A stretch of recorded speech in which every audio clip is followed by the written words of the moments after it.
નમસ્કાર, આપ જોઈ રહ્યા છો વાઇબ્સ ઓફ ઇન્ડિયા અને હું છું આપની સાથે નતાશા. દર્શક મિત્રો, આજના એપિસોડ અંતર્ગત જાણીશું એક એવા વ્યક્તિને કે જે ખૂબ નાની વયે કોંગ્રેસની વિચારધારા સાથે જોડાઈ ગયા હતા.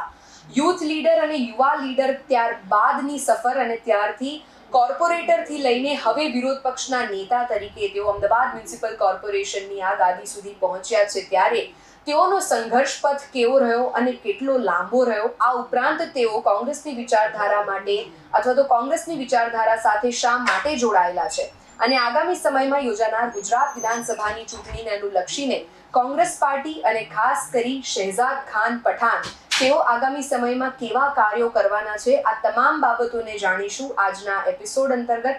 આપણી સાથે જોડાઈ રહ્યા છે અમદાવાદ મ્યુનિસિપલ કોર્પોરેશનના વિરોધ પક્ષના નેતા Shahzad Khan Pathan. Shahzad Khan, welcome to vibes of India.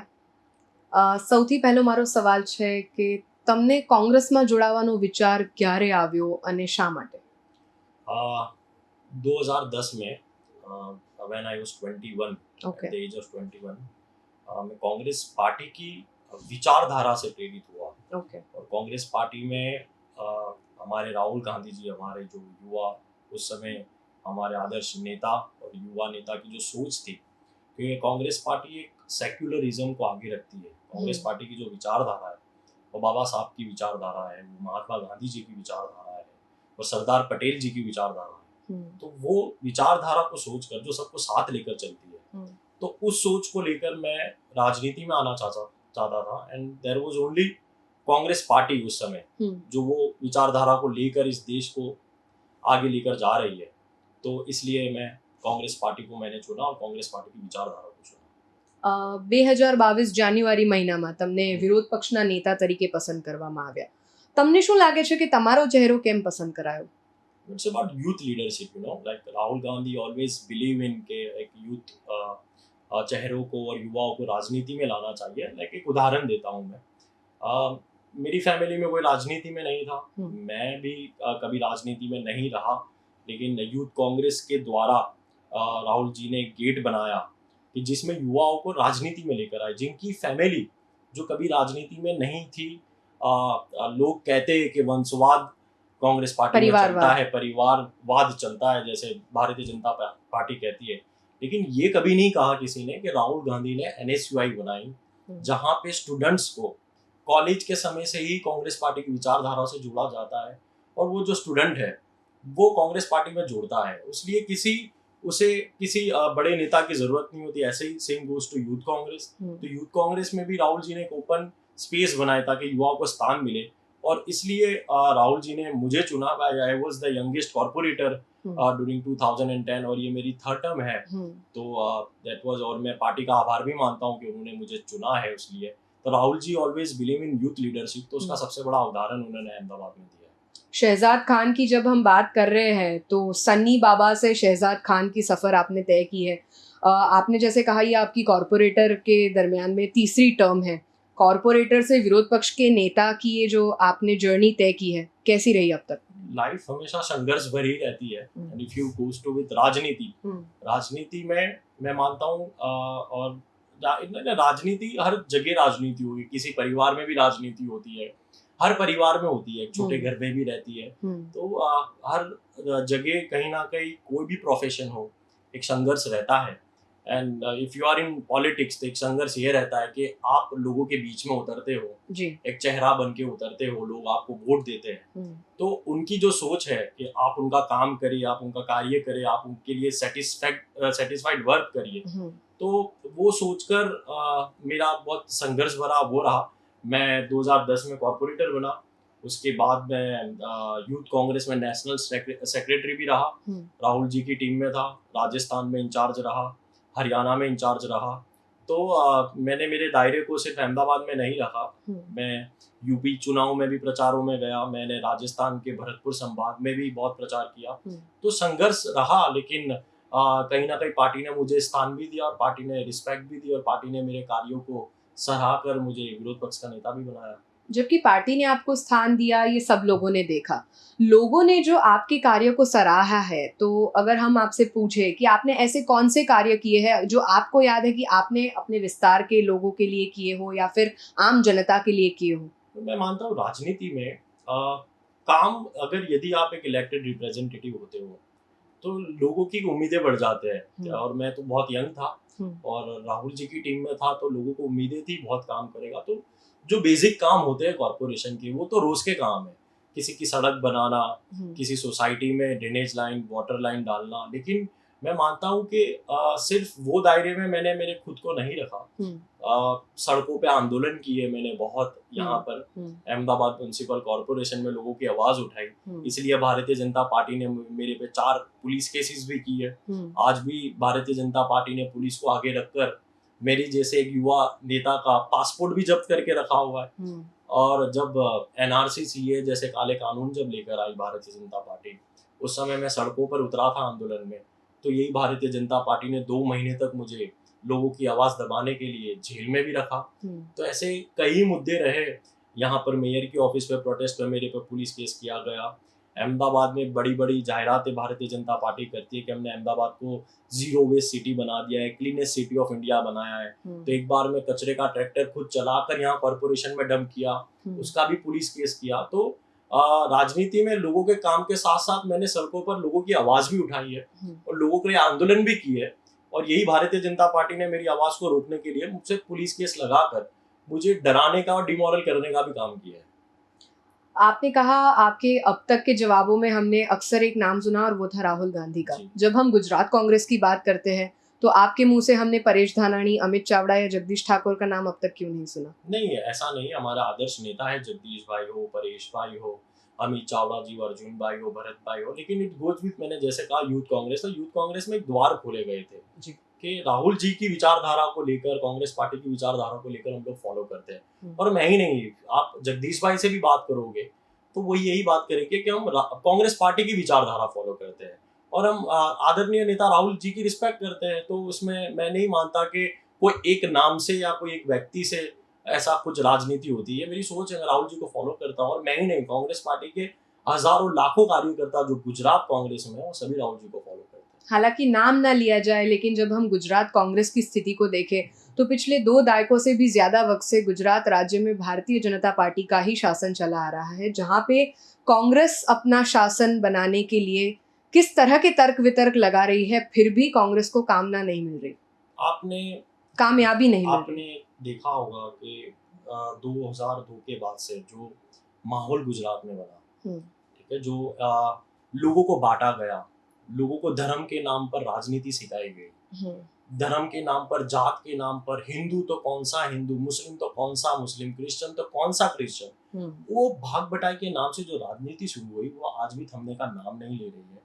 आज भी आप गुजरात मॉडल की जो नरेंद्र मोदी जी ने बात कही थी, वो गुजरात मॉडल पूरी तरीके से विफल रहा, फेल रहा। उसका उदाहरण है वाइब्रेंट गुजरात। वाइब्रेंट गुजरात के नाम पर नरेंद्र मोदी जी ने बड़ी बड़ी जाहिरातें पूरे हिंदुस्तान में की थी। पूरी दुनिया से लोगों को बुलाया गया था, विदेशों से लोगों को बुलाया गया था, करोड़ों हजारों करोड़ रुपए के एमओयू किए गए थे, लेकिन आज भी उसका इम्प्लीमेंट नहीं हुआ। तो ये साफ दर्शाता है कि जो भी गुजरात मॉडल था वो पूरी तरीके से फेल रहा। लेकिन जो जातिवाद मॉडल था भारतीय जनता पार्टी का, जो आरएसएस की विचारधारा थी, वो सक्सेसफुल रहा। और आज गुजरात की जो भारतीय जनता पार्टी की राजनीति है वो वही विचारधारा से टिकी हुई है और वो सिर्फ और सिर्फ आपस में लड़ाना, जातिवाद फैलाना, धर्म के नाम पर लोगों को लड़ाना, और सिर्फ उसी से टिकी हुई है। और मैं मानता हूँ कि बहुत जल्द, जैसे आपने कहा कि बहुत बड़ा दायका निकल गया है, लेकिन मैं मानता हूँ 2022 के दिसंबर में उसका अंत होने वाला है। और जो गुजरात की जो रियलिटी है, जातिवाद के नाम पर लोगों को बांटा गया और वही राजनीति पूरे देश में फैलाई गई, उसका अंत होने वाला है। गुजरात में 100% कांग्रेस की सरकार बनने वाली है। तो शहजाद, जैसे आप जो मुद्दे गिना रहे हैं कि अगर 2 दायकों से भी ज्यादा भारतीय जनता पार्टी का शासन अगर इन मुद्दों पे टिका हुआ है, तो आप ये मुद्दे अपने वोटर्स को रिझाने के लिए या फिर अपने वोटर्स को समझाने में कांग्रेस पार्टी नाकामयाब क्यों रही है? नाकामयाब मैं नहीं कह सकते, आप भी नहीं कह सकते। मैं मानता हूँ क्योंकि जब 2017 का जब चुनाव चल रहा था तो बीजेपी बड़ी बड़ी बातें कर रही थी कि वो 140 प्लस जाएगी, 150 प्लस जाएगी, लेकिन बीजेपी को 99 सीट पर आकर अटकना पड़ा। और आदरणीय नेता राहुल जी और अशोक गहलोत जी जब हमारे प्रभारी थे, उन दोनों की मेहनत से कांग्रेस पार्टी 80 सीट पर आई थी। और वहां पर भी जो डिफरेंस था 19 सीट पर, ऐसी 15 सीट ऐसी थी जहां पर कांग्रेस पार्टी सिर्फ 2000 और 3000 वोटों से हारी है। लेकिन कांग्रेस पार्टी को भरपूर वोट दिए गए और वही वोट जो शेयर है वो वोट शेयर लगातार कांग्रेस पार्टी का हर चुनाव में बढ़ता गया और इसका नतीजा आपको दिसंबर में देखने मिलेगा।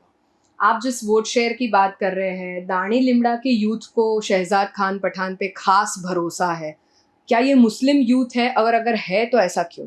मुस्लिम मैं यही बात पे आपको बताऊंगा कि यही सोच नरेंद्र मोदी ने पैदा की है। मुस्लिम एंड नॉन मुस्लिम आज जब एक सबसे बड़ी कांग्रेस पार्टी ने सेक्युलरिज्म की उदाहरण ही ये दिया है कि अहमदाबाद जैसी मेगा सिटी जो महानगर पालिका कही जाती है, गुजरात का हब कहा जाता है, वहां पर एक मुस्लिम चेहरे को लाकर राहुल जी ने लोगों के बीच में खड़ा किया और एक 32 साल के लड़के को राजनीति के लिए खड़ा किया और अहमदाबाद म्युनिसिपल कॉर्पोरेशन का ऑपोजिशन लीडर बनाया गया। तो यही कांग्रेस पार्टी की सोच है। यहाँ पर मैं मुस्लिम नहीं मानता, यहाँ पर सिर्फ और सिर्फ कार्य करने के लिए, मुझे काम करने के लिए, पार्टी की विचारधारा फैलाने के लिए मुझे यहाँ पर बिठाया गया और वो मेरा कार्य मैं निष्ठापूर्वक निभा रहा हूँ। जैसे कि हम आपके मत क्षेत्र की बात करें, जहाँ पे आप रह रहे हैं, चाहे वो शाह आलम विस्तार हो, चाहे हमने दानी लिमड़ा की बात की, आज यहाँ पे यूथ हो या फिर यहाँ की जो जनता है जो इस एरियाज में रह रही है, वहाँ पे कांग्रेस से भी अधिक AIMIM पे ज़्यादा लोग प्रभुत्व दे रहे हैं। लोगों के प्रति इस पार्टी की तरफ क्रेज ज़्यादा है। आप इसको कैसे देखेंगे? कांग्रेस पार्टी मुसलमान जो समाज है वो कांग्रेस पार्टी से पहले से जुड़ा हुआ है, वो अभी से नहीं।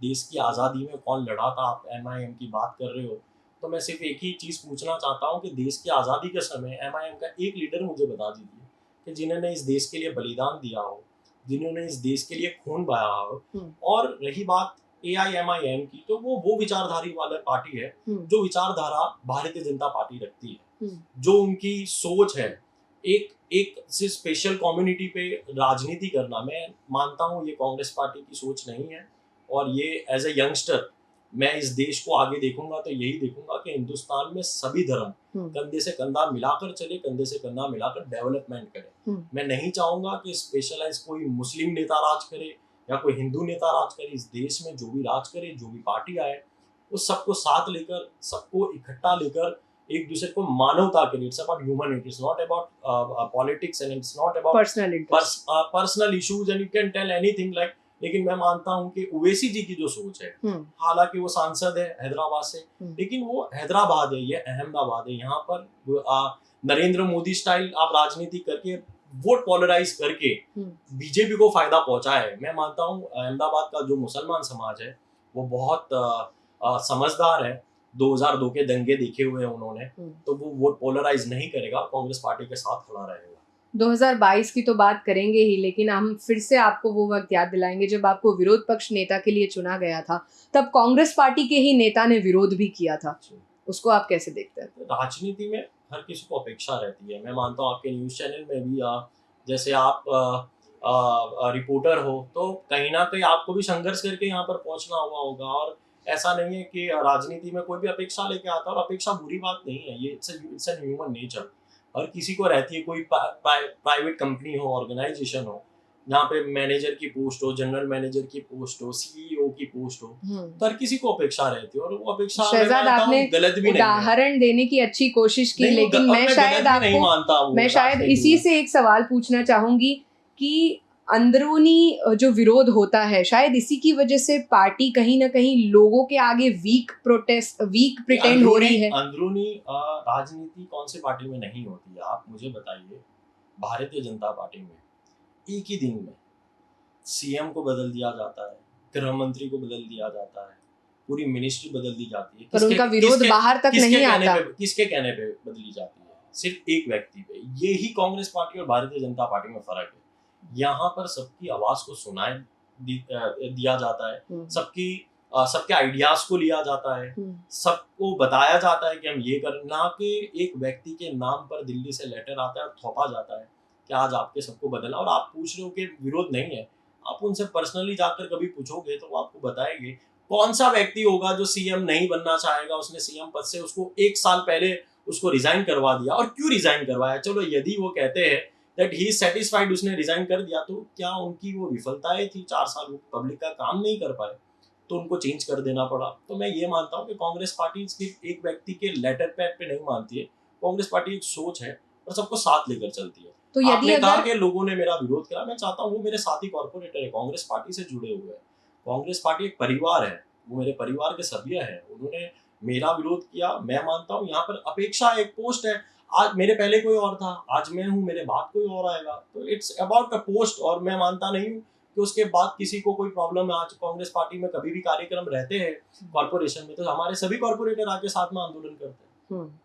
आपने कहा कि कांग्रेस पार्टी किसी एक लेटर हेड पे नहीं चलती है, फिर भी हमने पिछले कई महीनों में देखा, चाहे वो बनास डेयरी के चेयरमैन हो या फिर कांग्रेस के एक वक्त के सफल स्पोक्सपर्सन, मीडिया स्पोक्सपर्सन, जो अब कांग्रेस का भाग नहीं है लेकिन भारतीय जनता पार्टी में जुड़ चुके हैं। आने वाले दिसंबर महीने में 2022 विधानसभा के इलेक्शंस आने वाले हैं गुजरात राज्य के, तो जिसके लिए कांग्रेस की मेहनत क्या रहेगी और उसमें शहजाद खान पठान का रोल क्या रहेगा? जैसे आपने कहा कि कुछ लोग कांग्रेस पार्टी छोड़कर चले गए, जो हमारे कांग्रेस की विचारधारा कांग्रेस की विचारधारा छोड़ के चले गए, स्पोक पर्सन थे, दे आर फ्री, वो उनका डिसीजन था, उन्होंने चुना कुछ। उनको क्या पता भारतीय जनता पार्टी ने क्या लाभ पहुंचाने की बात की हो, क्या फायदा पहुंचाने की बात की हो। लेकिन मैं मानता हूं कि कांग्रेस पार्टी यदि शहजाद खान को as a leader of opposition in Ahmedabad municipal corporation एक बूथ मैनेजमेंट का भी कार्य देगी, वो मैं निभाने तैयार हूँ। एक बूथ टेबल पे पुलिंग एजेंट भी बनाएगी तो भी शहजाद खान बैठने तैयार है। क्योंकि मैं आज भी कह रहा हूँ, आपके मीडिया के माध्यम से जनता को भी बताना चाहता हूँ कि कांग्रेस पार्टी ने एक लीडर नहीं चुना है, कार्यकर्ता चुना है। तो कांग्रेस पार्टी के लिए मैं कार्यकर्ता बनकर राहुल जी के और राहुल जी की विचारधारा फैलाने के लिए गली गली में पर्चे बांटने के लिए भी तैयार हूँ। चलिए, आने वाले समय में हमने गुजरात विधानसभा के इलेक्शंस की तो बात कर ली, लेकिन हाल ही में जो 5 राज्यों में इलेक्शंस हुए और जिसका नतीजा हम सभी ने देखा कि जहां पे भारतीय जनता पार्टी का इन 5 में से 4 राज्यों में विजय होता है, और एक राज्य ऐसा कि जहां पे लोगों को उम्मीद थी कि इस राज्य में शायद कांग्रेस कुछ कर दिखाएगी, जिसकी हम बात कर रहे हैं पंजाब की, जहां पे आम आदमी पार्टी ने बाजी मारी है। यहाँ पे कांग्रेस के आंकड़े देखो, कांग्रेस के वोट शेयर देखो, तो वो 2017 हो या 2019 हो, उससे भी कई ज्यादा कम मात्रा इस बार कांग्रेस को मिली है। ये हार कांग्रेस में कैसे अब मनोमंत्रित की जा रही है? जनता ने फैसला लिया है। मैं मानता हूँ एक व्यक्ति के तौर पर मैं मानता हूँ कि ये कांग्रेस पार्टी ने, और मैं खुद भी एक्सेप्ट करता हूँ कि जो जनता ने फैसला लिया और जो कांग्रेस पार्टी की कमजोरी रही है, तो हमारा हाईकमान उस पर सोच विचार कर रहा है। हमारी CWC की भी मीटिंग बैठी गई। आपने कल देखा होगा प्रियंका गांधी जी भी यूपी गए, उन्होंने जो भी इंचार्जेस वहाँ पे लगे थे, जो लोग पार्टी के सिंबल से लड़े थे, उनसे भी चर्चा की गई कि क्या कमियां रह गई, और मैं मानता हूँ कमियों को पूरा भी किया जाएगा। रही बात पंजाब की, तो पंजाब में जिस तरीके से आम आदमी पार्टी ने जो झूठा मॉडल बताया गया, लोगों को भटकाया गया, तो आने वाले 5 साल में आपको पता चल जाएगा कि कांग्रेस पार्टी का कार्य कैसा रहा और आम आदमी पार्टी जो अभी आई उनका कार्य कैसा रहा, वो आने वाला समय बताएगा। और कांग्रेस पार्टी की जो हार है उसके लिए सोच कांग्रेस पार्टी भी कर रही है, और आने वाले समय में कांग्रेस पार्टी का कार्यकर्ता कभी डिमोरल हुआ नहीं था और ना ही होने वाला है। क्योंकि मैं ये कह रहा हूँ, कांग्रेस पार्टी 2-3 साल या 20 साल पुरानी पार्टी नहीं है। देश की आजादी में कांग्रेस पार्टी का योगदान रहा है। तो जो पार्टी अंग्रेजों से लड़ी हो, तो वो संघर्ष करना और संघर्ष में रहना से डरती नहीं है। तो आने वाले समय में कांग्रेस पार्टी का ही राज होगा, चाहे गुजरात हो, चाहे इस देश पे राज हो, क्योंकि कांग्रेस पार्टी की जो विचारधारा है वही आगे चलने वाली है। हालांकि आपने जिस संघर्ष की बात की, तो गुजरात राज्य में तो पिछले काफी सालों से कांग्रेस संघर्ष कर रही है, पर इस संघर्ष का नतीजा नहीं मिल रहा है। और देश की भी जब बात कर रहे हैं, तो लोकसभा इलेक्शंस में भी पिछली 2 टर्म से कांग्रेस को इसका नतीजा नहीं मिल रहा है। मैंने कहा, जिस तरीके से जातिवाद ने इस देश पे कब्जा करके रखा है, उसका काम ही वो है। इस देश में भारतीय जनता पार्टी की जो सोच है, लोगों को नरेंद्र मोदी जी ने बड़े बड़े वादे किए थे। 2014 के भी मैनिफेस्टो आप निकालोगे भारतीय जनता पार्टी के, तो 70% तो काम ही नहीं हुए। काम क्या किए गए? काम किए गए कि एक धर्म को टारगेट कर दूसरे धर्म को लुभाकर वोट लेना, सिर्फ वही उनका एजेंडा रहा। और मैं मानता हूँ वो एजेंडा कितने समय तक रहेगा। उससे बेरोजगारी बढ़ती गई। आज किसी व्यक्ति के पास MBA की डिग्री हो, MBBS हो, लेकिन हालत वो है कि आज भी वो बायोडेटा की फाइल लेकर बड़ी बड़ी कंपनियों में धक्के खा रहा है, लेकिन जॉब नहीं मिलती जा रही है। आज आप देखोगे गुजरात के अंदर पेपर फूटते जा रहे हैं।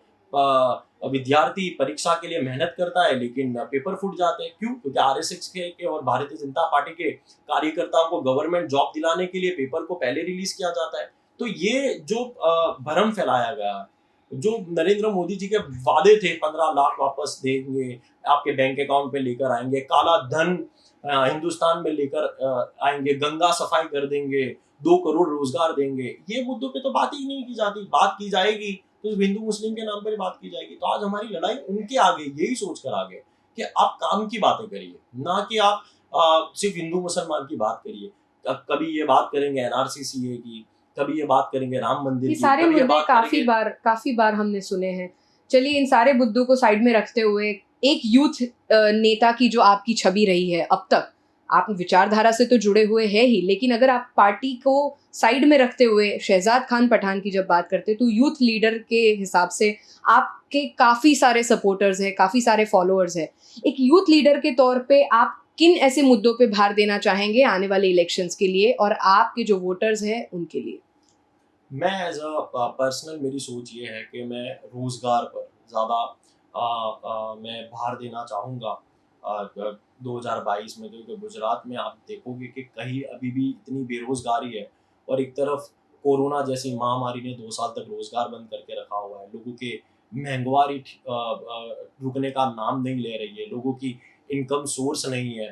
तो मैं मानूंगा कि रोजगार पर ज़्यादा फोकस कांग्रेस पार्टी को भी करना चाहिए, और जो भी मैं भारतीय जनता पार्टी को भी कहना चाहूँगा कि एक बेरोजगार भत्ता बनाना चाहिए। जो लोग को जॉब नहीं है उन लोगों के बैंक अकाउंट पर उनके पैसे देने चाहिए। तो मैं मानूंगा बेरोजगारी सबसे बड़ा मुद्दा है, क्योंकि लास्ट में इन किसी भी परिवार के लिए सबसे बड़ा एक ही मकसद हो, उसका परिवार खुश रहे।